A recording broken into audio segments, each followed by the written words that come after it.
ગુજરાતના પાવાગઢના જૈન મંદિરમાં મૂર્તિઓની અપવિત્રતા થતા વિરોધ. સુરતમાં જૈન સમાજના લોકો અને સંતો દ્વારા વિરોધ પ્રદર્શન. ગત રાત્રે જૈન સમાજના સેંકડો લોકો અને સંતો સુરત પહોંચી ગયા. સુરત કલેક્ટરને આવેદનપત્ર આપ્યું. દોષિતો સામે કડક કાર્યવાહીની માંગ. જ્યાં સુધી ન્યાય નહીં થાય ત્યાં સુધી તેઓ આજે નહીં જાય. ભાવેશ રાણાનો રિપોર્ટ, સુરત. આજના દિવસે પાવાગઢની અંદર મહામહિમ શ્રી જૈન તીર્થંકરોની મૂર્તિને ખૂબ જ બેરમી સાથે, આસ્થા પરના પ્રહાર સાથે, ધર્મની લાગણી દુભાવવા સાથે, એક જાતની દ્વેષ બુદ્ધિ સાથે તોડીને ઉખાડીને ફેંકી દેવામાં આવી છે. અમુક પ્રતિમાજીઓ ખંડિત થયા છે. વર્ષોથી એ પ્રતિમાજીઓની રક્ષા અને સલામતી માટે અમારી લાગણી હતી, અમારી માંગણી હતી. એ લાગણી અને માંગણી બંનેને ઠુકરાવવામાં આવી છે અને એનાથી અમારી આસ્થા ઉપર ઘણો પ્રહાર થયો છે.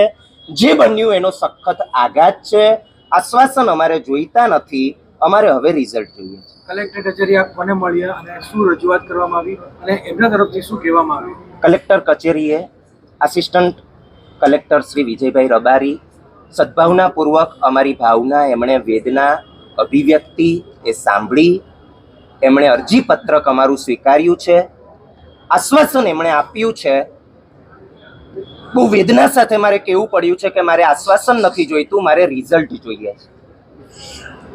હજી પાલિતાણાના આંસુ અમારા સુકાયા નથી. અમે લાખ ભેગા થયા, 1.5 લાખ ભેગા થયા. અમે શાંતિપ્રિય પ્રજા, અમે હળીમળીને રહેવાવાળી પ્રજા, અમે ભાઈચારાથી રહેવાવાળી પ્રજા, અમે દરેક આપત્તિમાં મદદ કરવાવાળી પ્રજા. અમારે કોઈ લાભ નથી જોઈતા, બેનિફિટ નથી જોઈતા, સબસિડી નથી જોઈતી. અમારે ન્યાય જોઈએ છે અને અમને ન્યાય ના મળે, અમને અમારા તીર્થોની, અમારા વારસાની સલામતી સુદ્ધા અમને ના મળે અને રોજે રોજ અમારે કંઈક ને કંઈક આવા બનાવો બને છે. મુદ્દો માત્ર પાવાગઢનો નથી, પાવાગઢનો તાજો મુદ્દો છે. અમારી પાસે આવા પુષ્કળ મુદ્દા છે અને દરેક મુદ્દા માટે વર્ષોથી અમે લડી રહ્યા છીએ, અમે રડી રહ્યા છીએ, અમે વિનંતી કરી રહ્યા છીએ, અમે અરજીઓ આપી રહ્યા છીએ. અમને આશ્વાસનથી વધારે લગભગ કંઈ મળતું નથી. હવે અમને રિઝલ્ટ જોઈએ છે. હવે પછી શું? હવે પછી શું? મારી ઈચ્છા આવી છે. હવે પછી શું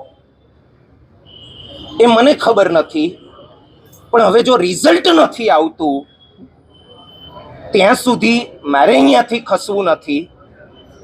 સગો દીકરો કોઈનો ઓફ થઈ ગયો હોય એના કરતા વધારે વેદના અત્યારે અમારા અંતરમાં છે. ગૃહમંત્રીને રજૂઆત કરવામાં આવી છે? ગૃહમંત્રીશ્રીને રજૂઆત થયેલી છે. તેઓ શ્રી પણ અત્યારે પગલાં લઈ રહ્યા છે એવું તેઓએ સંઘના અગ્રણીઓને હાલત જણાવ્યું છે. ગોધરા, હાલોલ વગેરે સ્થળોએ પણ ચક્રો ગતિમાન થઈ ગયા છે.